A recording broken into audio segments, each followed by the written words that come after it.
Andy, welcome to Istanbul. Thank you. A global village. Global village of Istanbul. I was looking forward for this opportunity to have you in my podcast. We've known each other for a good some 10 years or whatever. We're both grayer and wiser. Definitely. As a result of that friendship. Exactly. So I would record later on as an introduction for the audience. But can you tell us about yourself? So in my own words, I would say I'm a passionate amateur innovator because I'm always learning. And I've been working in creativity and innovation for nearly 16 years. I have, with my lovely team, ran about 200 odd projects across 30 countries, 60 brands, everything. Let's say from beer that we're enjoying right now, definitely, all the way to marketing pharmaceutical products, to airlines, credit cards, chocolate bars, to fizzy drinks. It's all there. It's all there. And the reason I said passionate amateur is because I don't ever want to stop learning, and I don't ever want to write a book and laminate all the instructions down and make everything perfect, because every project is another opportunity to learn. There's always somebody that does something slightly differently, or there's another interesting client that's got an interesting brief. Right. And what we did in the last project won't work on her project. So I think with enthusiasm and a positive attitude has got me a long way.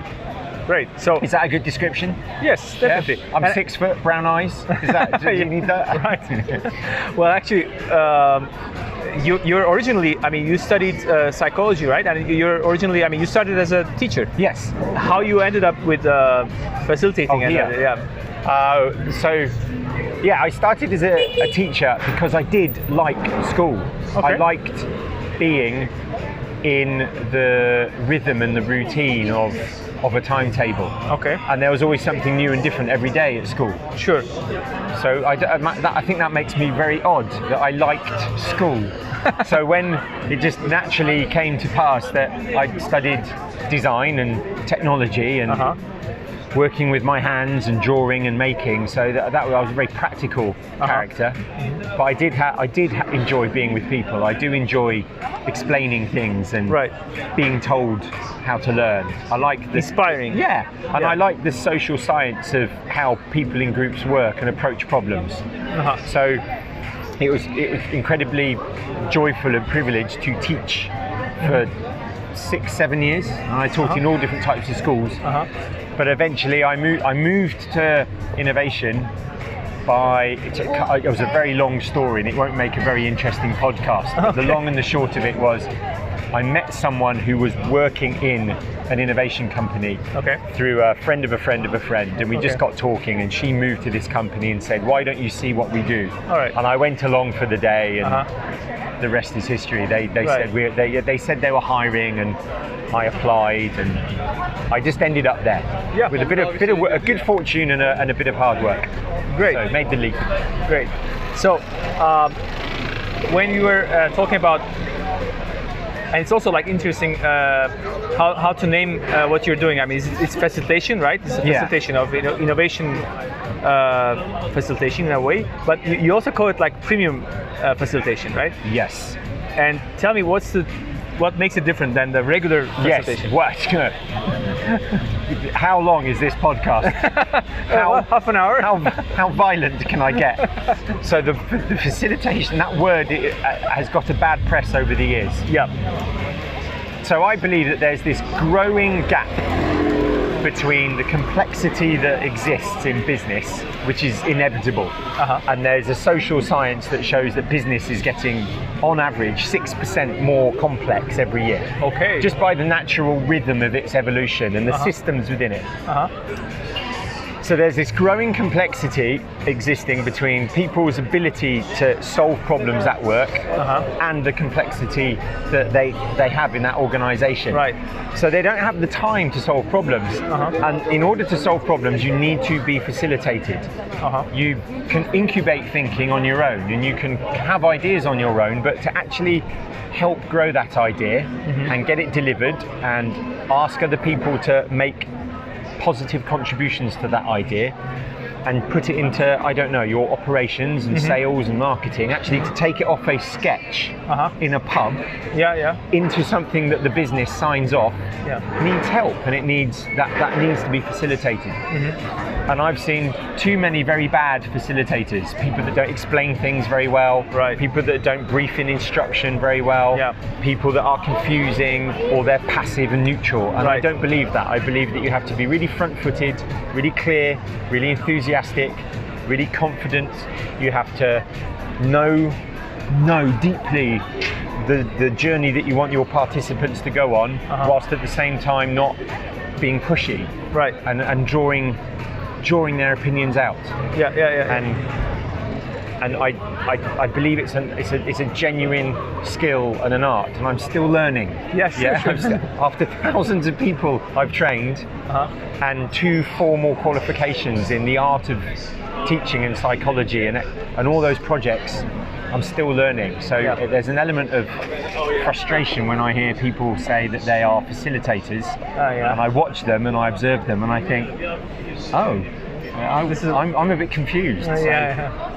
So I'm on a quest to raise the level of facilitation skill, but also the team and I are on a mission to inspire people to therefore think differently. And you're very passionate about that, and your energy is so high, and every time we meet and we chat, or when I see you on the job, so how do you charge yourself? I mean, what makes you going, and how important is it for participants, I think, the energy in the room?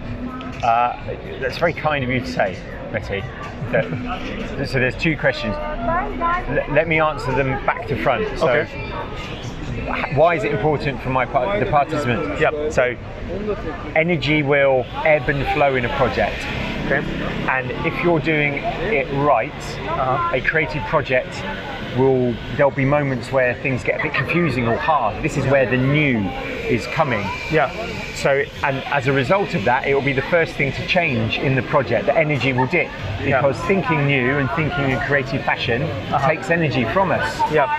And the mind needs fuel, and it needs fuel by good hydration and good food and natural daylight and each other's company. But at the same time, it's quite draining thinking hard.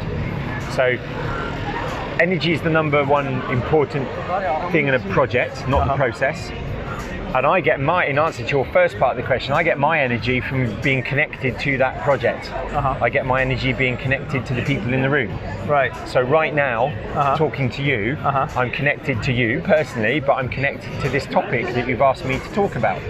And I get inspired by the problem-solving process. So it seems right that if I can use that energy to motivate me, I can hopefully instill that energy to motivate others.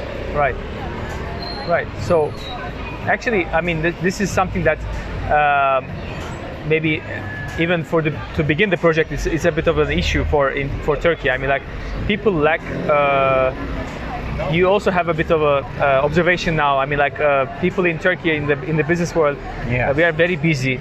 We are very like. It's not because, I mean, we definitely have a lot of things to deal with, but maybe I believe that we are not very efficient in that one anyhow.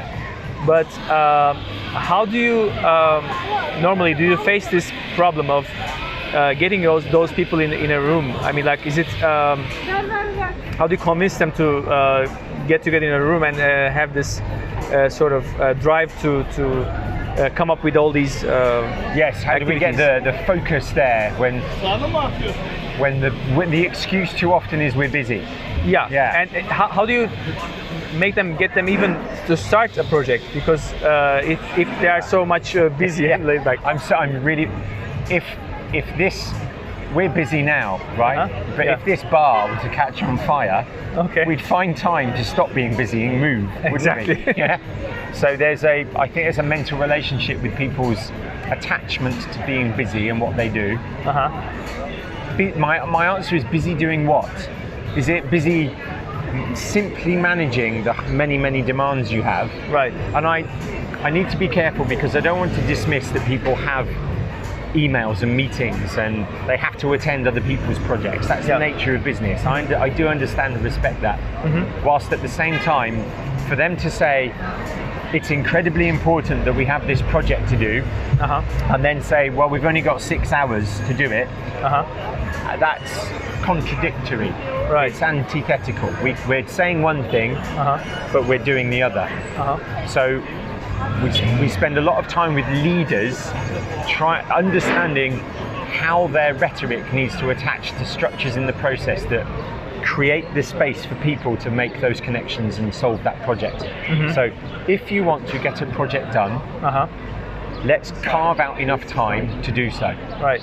That's very different than saying, let's create as much time as we can, because people will fill it quite effectively with their own inefficiency, won't they? Yeah. So I believe that projects take days and weeks to solve, not minutes and hours. Overdone, I don't believe a project should take months and years. Because that's just naturally going to slow down. Even when I said months and years, your shoulders dropped. Just the thought of it. But if I said to you, we're going to create a step change in your capability, and I believe that we could get 100 people doing things differently in 6 weeks, that's already an energizing brief to give ourselves. If we said we're going to step change this business and we're going to transform this bank and it's going to take 24 months, I'm not, well, I don't really want to start tomorrow. This is coming from a Brit, by the way, and we've managed to take 3 years to negotiate Brexit. But all of a sudden, in the last 11th hour, things are happening. It's just so we don't. I'm trying to think, bring things back to when problems are solved at a family gathering or when friends meet. Time becomes of little agency when there's the right project to solve for. Right. People find time for what matters. Exactly. People think it's exactly right. People find time for the things that matter to them. So they have that, and that shows up in the routine when they go to the office. They turn their computers on, they go and get their favourite coffee, they go and speak to Dawn in accounts, and then they carry on with their day. This is their routine, and we get into rhythms and patterns. And I think a good project breaks those rhythms and patterns. Okay. So a client comes to you, most of the time we face that, we know that the client is not really aware of what the problem is. How do you help them scope it? They say, okay, we need to basically sell more, we need to make more money or whatever, raise the profits and whatever. So how do you help them to find the problem? We've got scoping tools. Okay. They are not, I wouldn't say they are sophisticated tools. These aren't sort of scientific tools and diagnostic arrays that scare people. They have their roots in coaching and counselling and basic listening skills. Right. Spotting when a client comes to you with an answer hidden in a question. Okay. So we're not selling enough credit cards, and we keep we're not selling enough credit cards, and we keep coming with all these different ways of changing the rates. They come with exchange rates or 24 months interest-free offers. So already they're saying, well, here's an idea we've tried and it hasn't worked. So already they're fixed to a particular solution. Sometimes clients say, this particular brand isn't resonating with our consumer, and we don't know what to do. But if you just ask them to describe that consumer, they're painting a picture of someone that doesn't exist. Oh, she's 22 to 32 and she's a single mum, and well, all these people don't exist. We want to lift up that old demographic to be maybe a need state or a mind state. Sometimes clients have the same brief that comes up year after year after year, and it's a cyclical thing. So you need to start to ask, well, what happens in the business at other times that might be affecting the brief and your way of reacting around it. Sometimes it's a very quick knee-jerk reaction.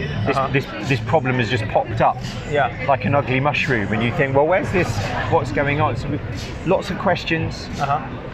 Lots of in-the-moment idea sessions, not to generate ideas, but to try ideas on and see if the client can imagine that idea happening in the business. That frames the ambition of a brief. And one of the, I think I'll end this part of my answer in that at the heart of your problem, somebody else, somewhere else has solved it before. And many clients have spent many years in their field and they're experts at it. And we're never going to be as expert as them. But because they have spent many years in their field, they forget to look outside and realise that another industry has solved that problem before. It's just about finding the right stimulus. Exactly. So regulation is often used as an issue, or compliance.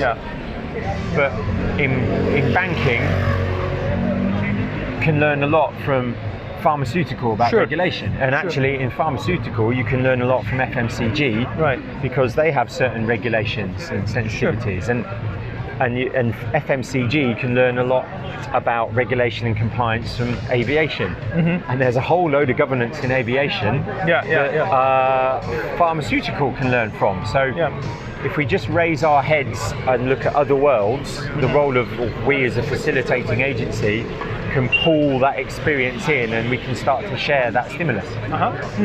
Great. So, and how, there is a process in what you do. I mean, like you have this 4 steps process. And how does it help you to address issues in different cultures? Does it differ? Does it, I mean, there's process? I don't believe so. I don't think it's controversial. I'm satisfied I'm right. Right.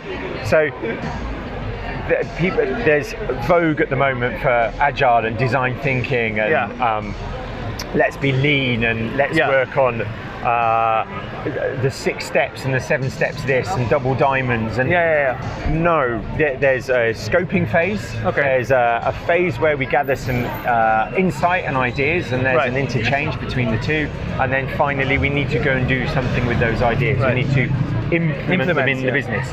Now that process, I believe personally, hasn't really changed in the last 120 years, where we started to design the industrialized mind, where we started to organize ourselves with manufacturing thinking when we came from the fields into factories and the Industrial Revolution, and we would start to have time and motion studies and putting people on project teams, and we would start to specifically skill people in certain ways, and hence scientific management was born. And the big agencies and the big consulting firms, all the way through to the boutique businesses, of whom I'm one, still follow that process of start with the problem, have some ideas, and go make it happen. We just happen to have different names of tools perhaps underneath it. I think maybe the overlaps might change at certain places. I think there's different entry points to that process. It's I guess it might be different for your listeners who can't see us pointing at this pad, but you don't have to go very far to pick up a business book or a quick Google search to find design thinking or innovation process, and you'll see the same patterns emerge, and many agencies and businesses will have them on their websites.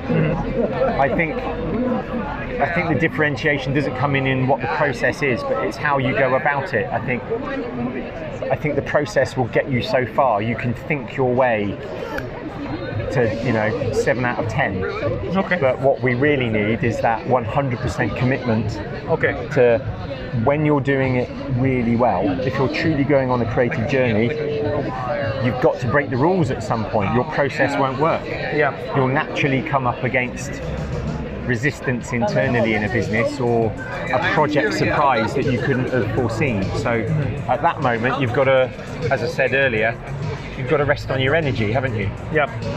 Well, like this is actually, you almost answered my next question. I mean, like it's, what are the things that you won't compromise during a project, I would say? I mean, like what are the 3 things, 5 things, whatever that you won't compromise? Well, let's go 3.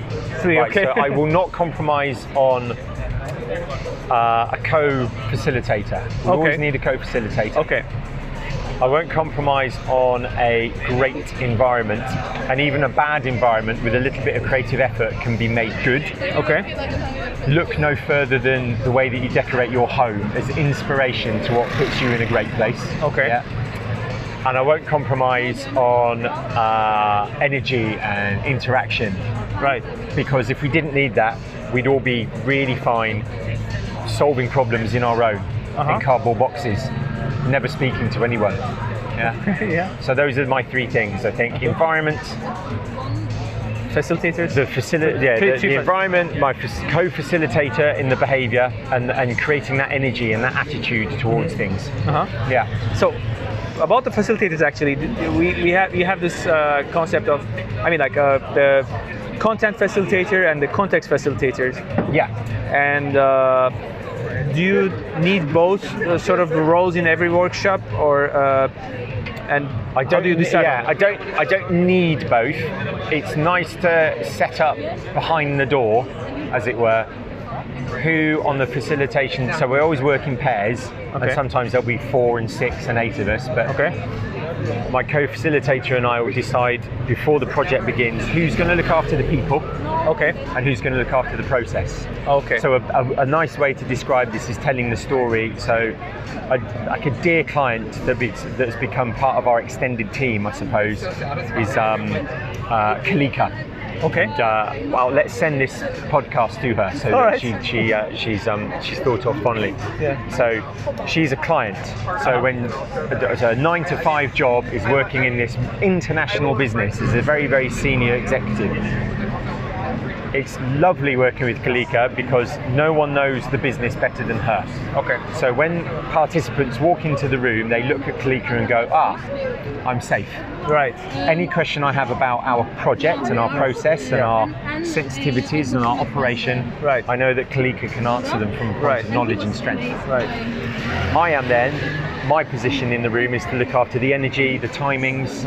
Are people going to be working in groups or pairs or reflect individually? And when they're doing that, Kalika and I are speaking to each other in the break. And I'm asking her, how are you thinking things are going? And she'll be asking me, how do you think things are going? And as I think we talked about this last night, didn't we? We create that third eye between us, that all-knowing and all-seeing and all-feeling workshop facilitator between us. Yeah, she's great, Kalika, and there are many Kalikas out there, in different businesses who I can lean on, and say, you're the expert in liquid, or you're the expert in banking, or you're the expert in aviation. Let us look after the people and you, so that you can get to the nub of the problem that needs to be solved for. Somebody who you can tune in with on the client side, where that she or he understands very well the process. I mean, like the whole concept of it, and then so you make sure you make a good pair. You're a pair, and I think also, just remembering the psychology of teaching is that we can really only concentrate for maybe 20 minutes or so before we need to do something else. We need to move or draw or take some fresh air. So having a co-facilitator is another voice in the room. By definition, 2 people will one will become the clown, and one will become the serious one. Okay. One will be the disciplinarian, one will be the laissez-faire. Right. One will become quite processy, one will become quite behaviourally. Right. So that way, all of your audience at any given time will be looked after by the subconscious personalities and the subconscious relationships that develop in the room. Right. It sounds very ethereal when I describe it, but I just spot it. Right. It's lovely watching your co-facilitator brief in a room, and you're looking at other people's reactions to make sure that things are landing. Right. You can't spot that when it's your turn to describe what's going on, because you're busy thinking about the instruction. Right. So if anyone's listening to this thinking, what can I do to improve my facilitation? My advice is go and buddy up immediately. Right. You'll be so much better. Good. Then next question is a bit tricky. I don't know. I hope there's no confidentiality issues or whatever. But let's do my best. Can you tell me a challenge that excited you the moment you heard it, and like? Sometimes there's really some challenges that seems very hard to solve, but how did we do it? Yes. Yeah, and how did you do it? Okay. Let's do one of this year. Okay. Because in truth, every challenge excites me, right? Sure. Okay. And I guess I now want more exciting challenges, because I don't want to get in the habit of it's one of those projects where I know the answer. No, like even something that scares you, that or how are we gonna break this? I mean, how are we gonna whatever? Yeah. So earlier in the year, I was in Budapest. Okay. With a global lubricant firm. Okay. There we go. Okay. There can't be many of those in the world. Yeah. So I'll leave it to our listeners to look them up. All right. And the challenge was the way that we internally manage our sales, distribution, supply chain and operations has become very complex by nature. It's evolved a bit like a hospital campus. It's got very, very busy and clunky.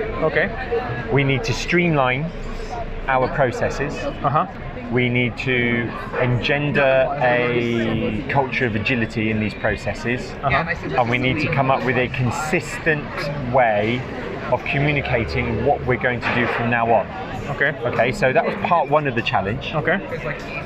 Whilst at the same time, this entire organisation was going under a structural reform, transformation. Yeah. And many of the people in the room were at risk. Oh, right. So you're essentially asking people in the room to redesign the job that they've always wanted, whilst at the same time trying to be sensitive to the fact that at any minute they might lose their job. Oh, okay. Okay, that's a tough one. I don't have a career in HR, and I don't know that much about lubricants, apart from what I picked up in the coffee breaks. Right. But the team and I just stuck to our principles. What matters? Energy. Right. Attitude. The environment. Right. We're here to do a job. We are going to look after you in the best way that we can to do the job. And we're going to also set it up so that when you, as a participant, might get a phone call this week, giving you good or bad news, we're going to be in a position to look after you accordingly. And we did it. And looking back, actually, that was one of my favourite projects of this year. And great. I'm talking to you about it now and I'm smiling. It was, I hope, a job well done. So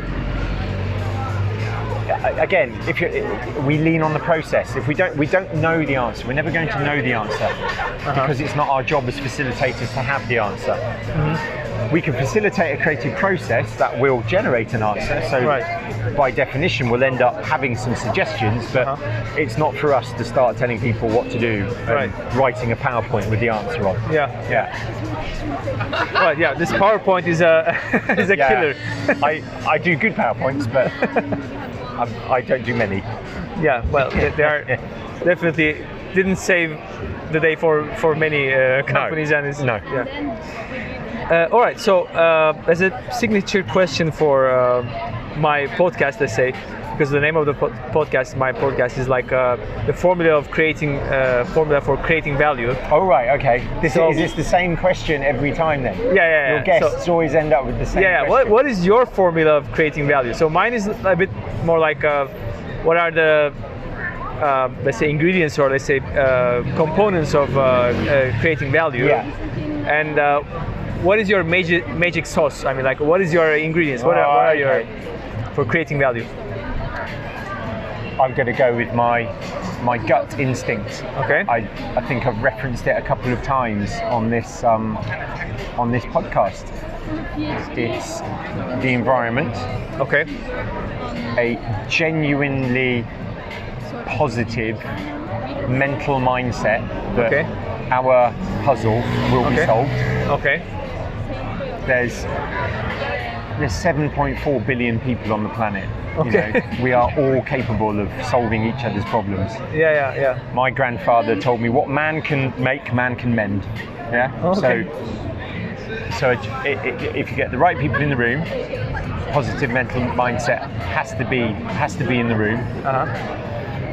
Great environment, and then managing and maintaining that energy through your behaviour. So how we are will very much dictate the quality of what's going on in that room. And I think looking back on the projects that have gone terribly wrong, one or both of those components were missing. Okay. So it's only a cynical mindset that permeated the room, or we allowed bad behaviours to spoil the conversation, or the environment in a physical sense as well as timing, light and location, and was compromised. Yeah, and actually we were talking about on a project, let's say, it's also good to involve these naysayers or the negative guys, whatever. And how do you turn them? Like, what is the issue with those guys? There's skeptics, and cynics. I don't mind skeptical people, because a skeptical person is saying, this might not work, I need convincing. Right. I'm skeptical, I'm worried. So that's a point of concern, which I think is motivated by high standards, or experience, or I need convincing so that I can lend you my expertise. So I don't mind skeptics. I think cynics are very different. They're incredibly toxic. So before you've even started, to a cynic, all the world is wrong. If I gave a cynic a bar of gold, oh, it's too heavy. How do I get this home? And that was a gag of my old boss, and it just stuck with me. I just think that's a very clever way of a cynic, describing a cynic. But if you can win over a cynic or a skeptic, it's just energy, right? And if they can then become incredibly powerful, because a cynic and a skeptic, their energy permeates businesses very, very far, very deeply. They're like a bad smell, aren't they? It only takes one person to create a bad smell, and everybody sort of feels it. So if you can win over that skeptic and cynic, then you are creating an ally for yourself, because they're going to weave a narrative that's complementary to the project endeavors. So, if you crack what is his let's say reason to behave like that, whatever, and so thank you for your concern. That's really good. Okay. Why? Let me break it down. Why are you concerned? What are the 2 or 3 things behind your concern that we can approach one by one? Because what you've said is important to us in this project. So let's get you on board. And I'm trying to imagine a scenario where they don't feel, patronised or placated, but sometimes 9 times out of 10, maybe they just haven't been listened to enough, and they've genuinely got a point of view. That's my advice. Listen to your cynics. Good one. Well, Andy, okay, so how people can reach out to you? I mean, like, where are you available and how you... I am, well, right now. Okay. This is Atakoi? No, this is Kadıköy. Kadıköy. Yes. Kadıköy, sorry, Yes. this is Kadıköy. With you, I'm thoroughly enjoying, thank you. So I am never far from a response to an email. Right now I'm on projects and aeroplanes quite a lot leading up to Christmas, but I'm never far from an email, and it does get through to me. Okay. And if I'm pinged on Twitter or Instagram or LinkedIn, Okay. it does get through. I do read it. I haven't got a virtual PA that looks at things on my behalf. I do genuinely answer the phone. Right. I like it, but it has to be a fit. We work very differently. Okay. So if you want someone and a team that are reassuring and professional, then that's not for us. Okay. So, but I'm keen to learn, and as long as I've got enough energy and the want to continue doing what I love, I dearly love this project, then I'm only happy to receive briefs All right. from exciting people with exciting challenges. Great. So anyhow, I'll note down the contacts of your email. Sure. You have new web. Sorry, It's a the delicious looking website. website definitely. So Delicious looking yes, website. yes, it's very exciting. So How would we look at that? We've shorted 35 yeah, minutes. we are on Delicious. time. I mean, like we are just almost on time. So thank you very much, Andy. Pleasure, Mete. Please, it's good to know that you're an extended member of the Genius Box family here in Istanbul. My pleasure, and I'm honored. Thank you. It's a blessing. It's a blessing. Şerefe. Şerefe. Şerefe. Cheers. Cheers.